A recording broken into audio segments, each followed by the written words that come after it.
Okay, guys, so this is the last story I'm gonna talk about today. I guess Nina Turner was on with Breonna Joe Girl on her podcast, the Bad Faith podcast, not the Good Faith Show, Bad Faith podcast, and they talking about what happened in the Democratic Party and why they failed and the AOC and stuff. And I listened to the audio version of this while I was working out today, and yeah, like this part right here that they about to get to, the craziest thing about it is that us left been saying this. We've been saying this for a long time. Like, we told you so. Like, ain't no movement gonna happen through the Democratic Party. Like, Shama once said it. Like, you ain't gotta listen to my irrelevant ass. I ain't shit. But is there other prominent people saying that, hey, if you run it through the Democratic Party, is a dead end. So, but they talk on this clip. He's talking about AOC. This guy from I forgot what that podcast is. Shit, I forgot. They gonna say it on here. He's talking about popularity and all that shit. So, and Nina Turner gonna break it down why that don't work. So, here we go, guys. I'm gonna play it and yeah.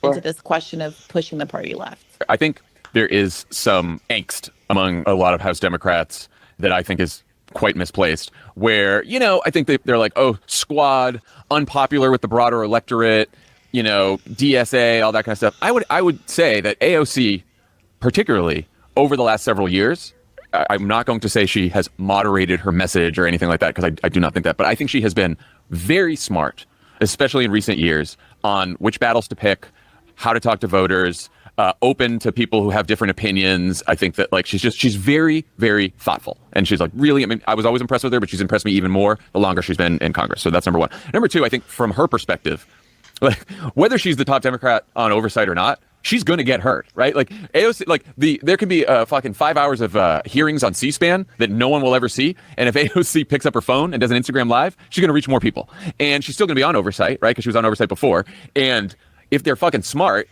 Jerry Connolly and others on oversight, during these hearings, she'll be given plenty of time to speak. So that'll be okay. What really bothers me about it, right, is that this gets to your point. It reveals a mindset among Democrats that they are missing, that attention is the only thing that matters right now. Or not the only thing that matters, but attention is the first thing that matters. Because if you cannot get attention in this media environment, your message cannot be heard. And if your message cannot be heard, you cannot persuade people. If you can't persuade people, you can't win. If you can't win, you can't govern. So I think that the Democratic Party has still not figured out how important it is to get attention and what is required to get attention. And even if you're a more moderate member, what's required to get attention is not, I'm sure some of the... this guy's a shit lib. My God. Before Nina Turner say what she got to say, attention, okay, it's good to have traction on Twitter, for example. A lot of people do, but my question is, you have attention on social media. If you just gonna say, hey, I just like the attention, but hey, let's make little change, then what's good of that? Backroom deals, that's what AOC said. We make backroom deals. I could have known that was shady from the start. Y'all, man. Okay, I'm gonna let it continue. Some of them think just yelling and screaming about Republicans and showing the most outrage and this or that.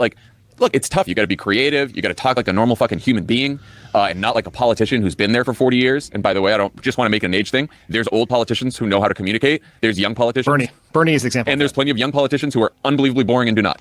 just to be very honest. So it's not necessarily about age, but everyone needs to know that if you cannot get attention, and attention is not putting out your press releases and giving your board press conference and doing something at the whatever, then you're just not going to be heard, and we're just not going to win. Okay. AOC, they say she's an attention getter. They're frustrated that she wasn't allowed to be chair of this committee. but they say she's still out there and they have some faith in her as the future of the party. There's even an acknowledgement that Bernie, despite his age, is also a good attention getter who knows how to message and talk to people. Is it about attention? What do you take away from that clip? I'm dizzy right now. I mean, it took everything I had to finish listening to it, out of respect for you and the fact that you played the clip. In my head, what is he saying? What the hell is he talking about? That's what's in my brain right now. He said a whole bunch of nothing. Attention for what is my question. To what extent is the person seeking to get attention for? And that's ally or foe, friend or foe. What are you seeking to get attention for? Just because somebody can, has a million followers on Twitter, or can, do a live and hundreds or thousands of people watch, what are they watching for? What is the end goal? You know, I'll use Savvy Sad for example. Savvy Sad get thousands of people who watch her live streams every night. And I'm pretty sure most of them coming out knowing something that they didn't know. Like, that's a good example with attention. There's nothing wrong with attention. Like, same with Ty Peasant to a certain extent. Like, yeah, she gets attention a lot, rightfully so, because she's base, but at least she tells you the truth. I think if if you got people's attention and you have a chance to speak truth to power, then that's good. But when you AOC, you get attention and you smear the Green Party, saying that all they run is presidential candidates and shit like that. Yeah, like, yeah, that's just a waste of fucking time. It's just a waste of time. It's not true, because like, how can how you say it? Like, okay, my thing is, yeah, I'll let it continue, man. Hell off my train of thought. And I surmise that the squad, the Congressional Progressive Caucus, with a few exceptions, because there are some individuals in both of those caucuses who have stood up spectacularly for the people.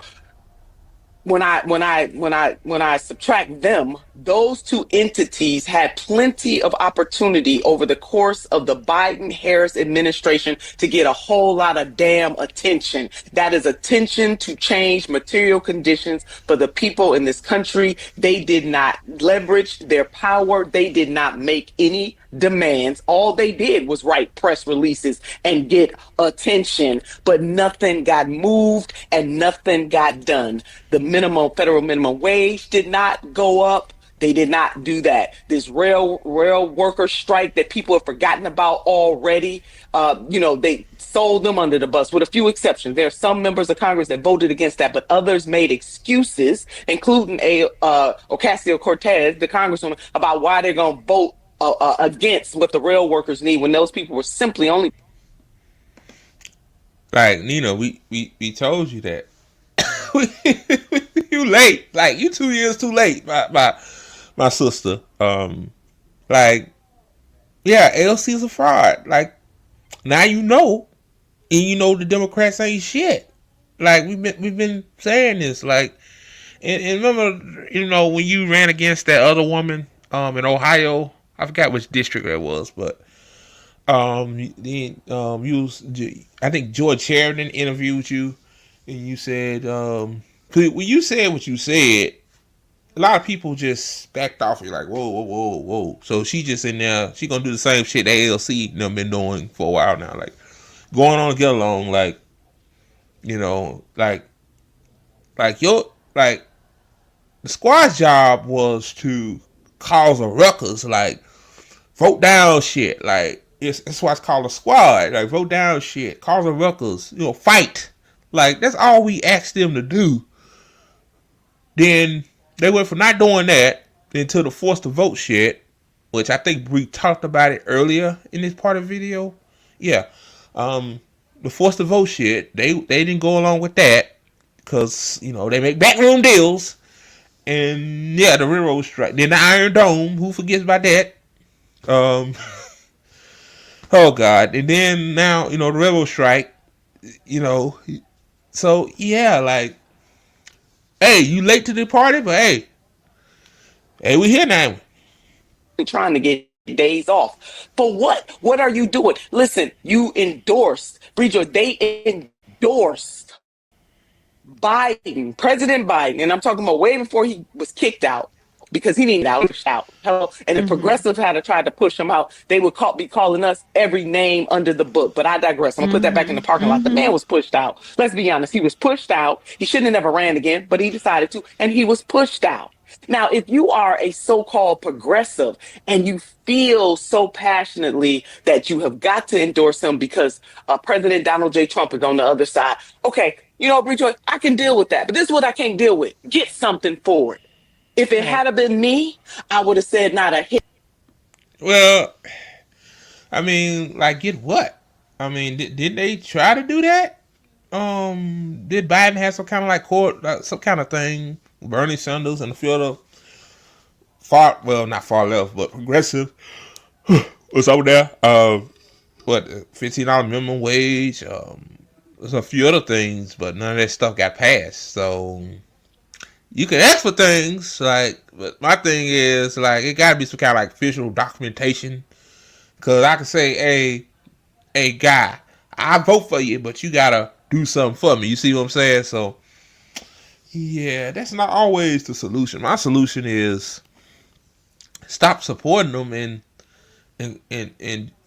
either find a third party that that agrees with you. Like that's what I would do. But here we go. Hair on the head of Congress members Bush or Bowman better be touched. You want me to swallow hard? You want me to get out there and Mm. stump for you and get my base to see Trump as the worst, is the second coming of Satan himself? I tell you what, I need some things. Here's my list. The top two things on my list is Bowman and Bush better. They better return to Congress. See, that's how you leverage power. But Yeah. they didn't do any of that. They didn't do it. The squad didn't do it.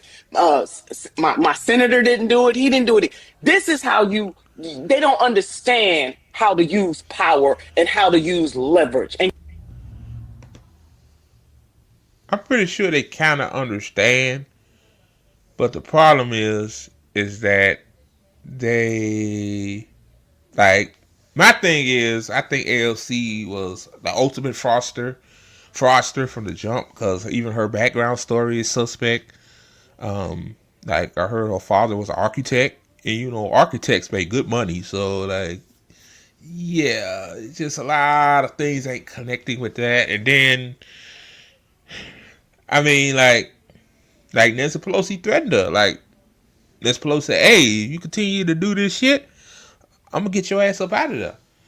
And the only reason why APAC didn't fuck with LC is because guess what? Those two members were not only attacked, they were attacked mercilessly by dark money groups, particularly APAC, that declared war.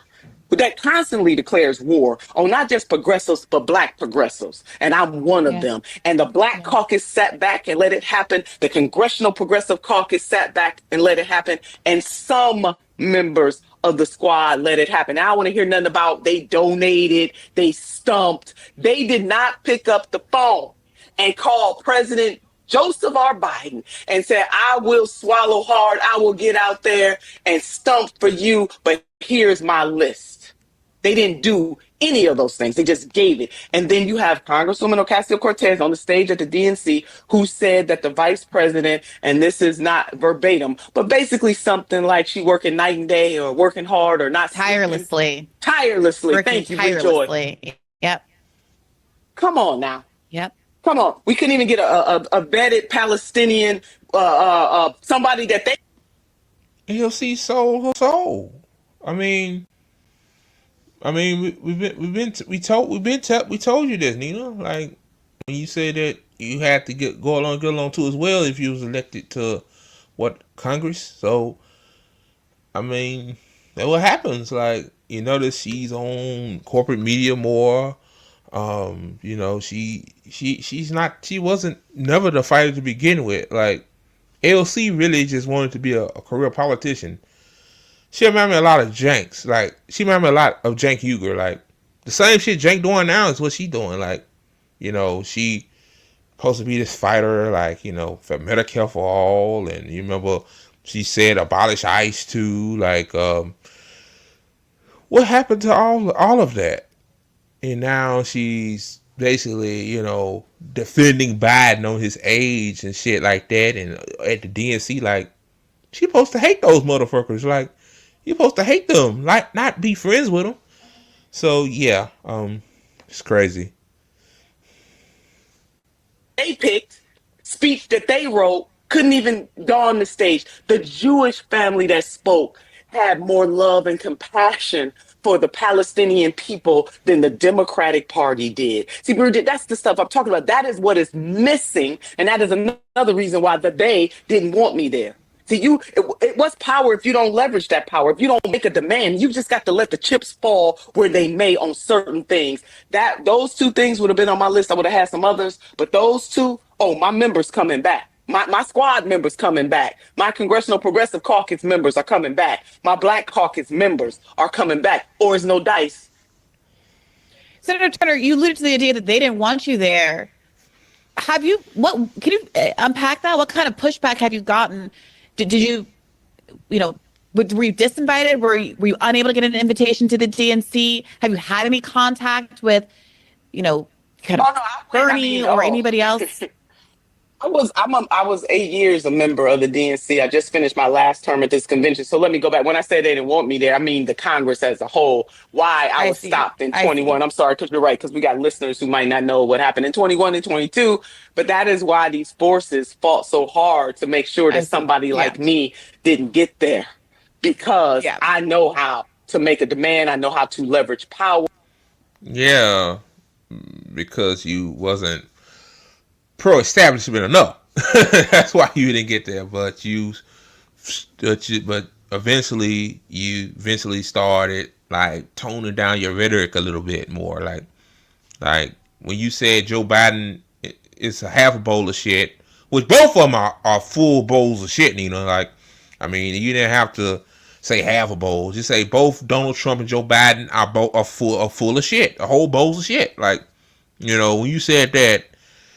Yeah, of course they gonna turn on you, like just like that other woman that was on Piers Morgan. Like, she raised money for the Democrats, and she started questioning things, which I don't, which I totally agree with people need to be doing, and then it been a big old attack campaign against that woman. So yeah, no actions have consequences. And going back to what the podcast America person was saying, which was of nothing. if it's about getting attention for a purpose, I can do all of those things very masterfully. So to have somebody like me to compliment a Bush or to compliment a Congresswoman Rashida Tlaib, who has been just, woo, they didn't want any of that. So they had to stop me at the beginning.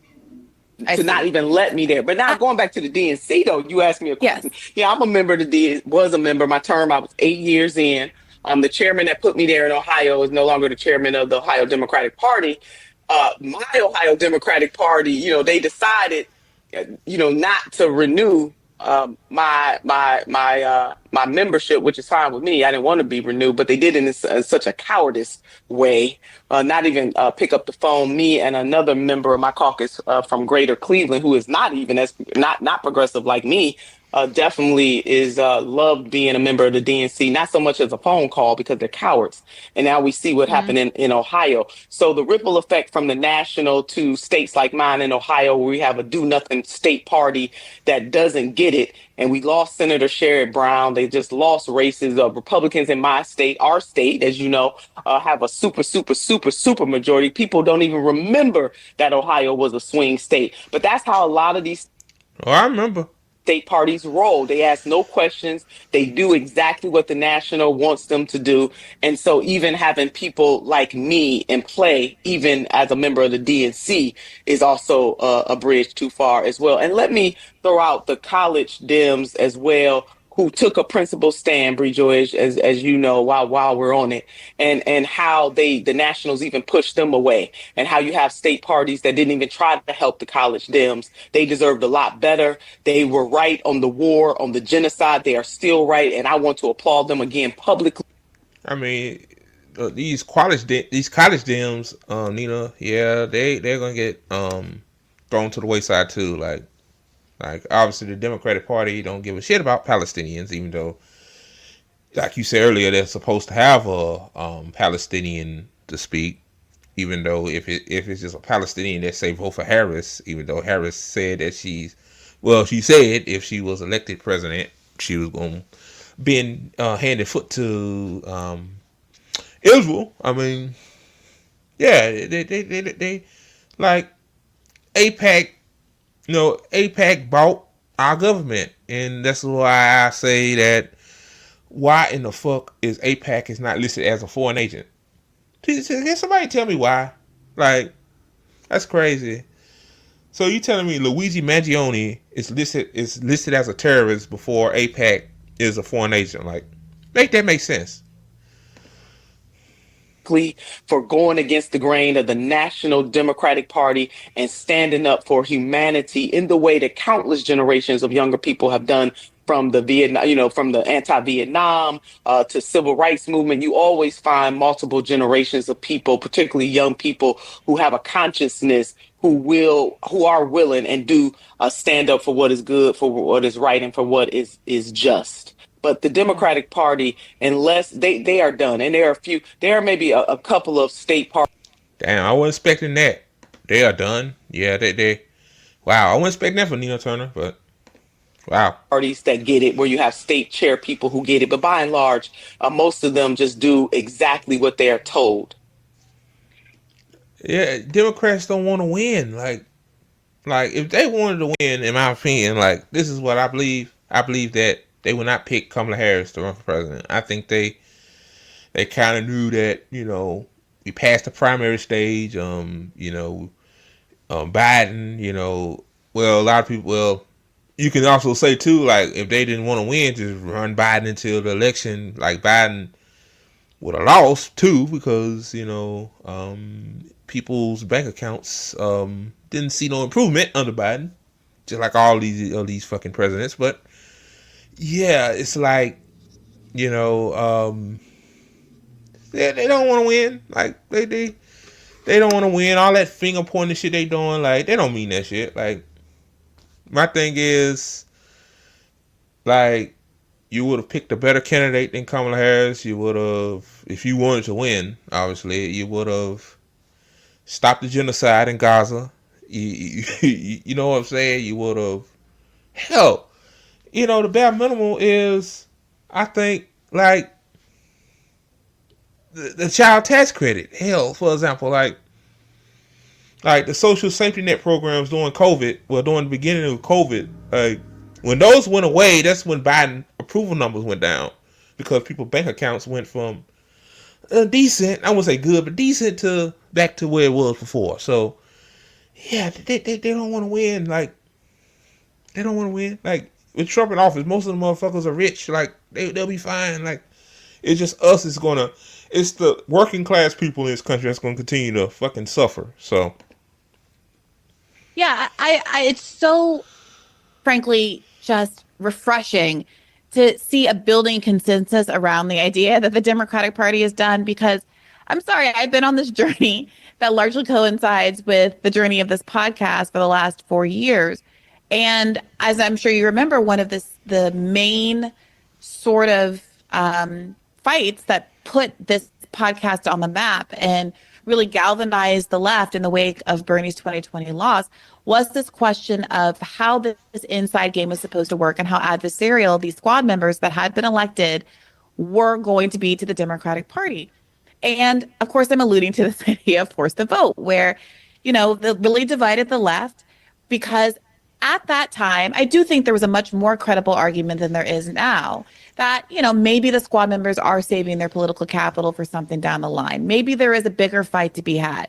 Maybe they don't want to attract all of the ire of the Democratic Party, who might actually treat them as co-equal partners in the coalition and allow them to do all of the things that John Favreau in that Pod Save America clip says that AOC should be doing for the party going forward.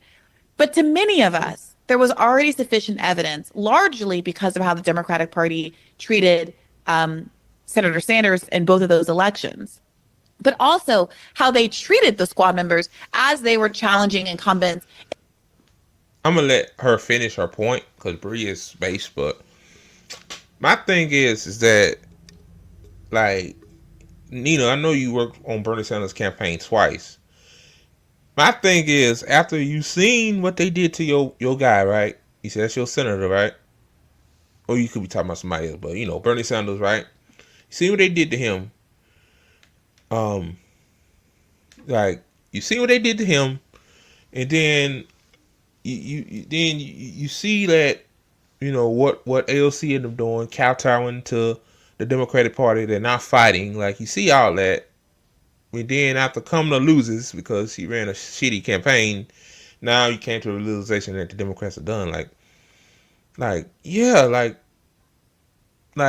I mean, you're late, but it boggles my mind. Like the left, been telling you this for the longest time. Like, we're just trying to tell you the truth. I'm not sitting here saying the Republicans are better. They're not.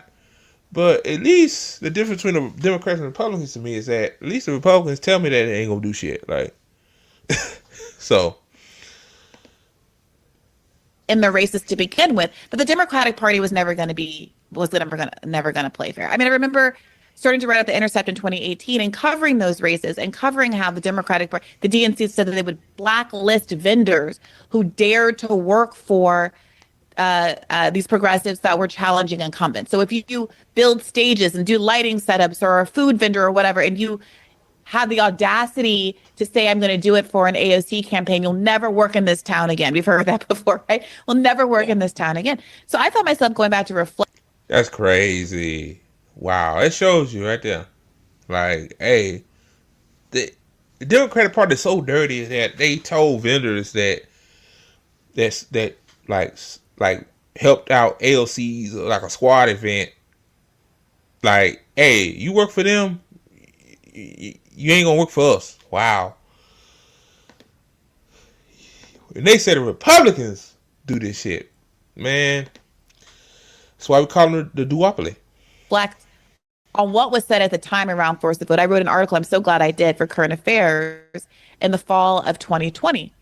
And here's what they were saying about why they didn't want to do it. So here's where I started. Public interest in the Force the Vote scheme spiked on Friday night when Representative Alexandria Ocasio-Cortez weighed in via a Twitter reply to Chargers running back Justin Jackson, who has adopted Jimmy Dore's call to action. Quote, if AOC and the squad don't do what Jimmy Dore has suggested and withhold their vote for Pelosi for speakership until Medicare for All gets brought to a floor for a vote, they will be revealing themselves, he wrote. Power concedes nothing without demand. Here's how AOC responded.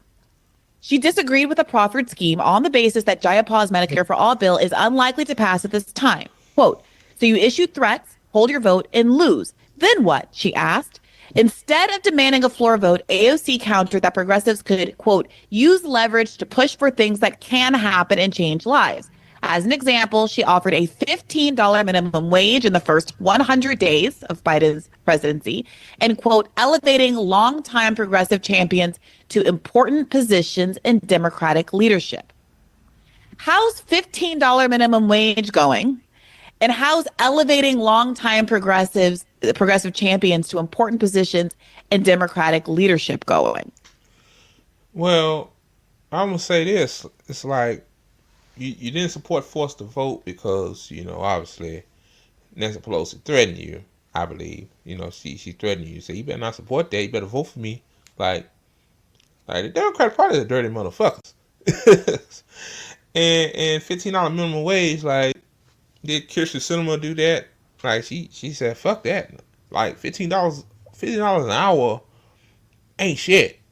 Even in the South, it's not much because rent went up here too. Like, unless you find a shed or something to live in, like, yeah. But like renting or apartment in a decent area, like, good luck.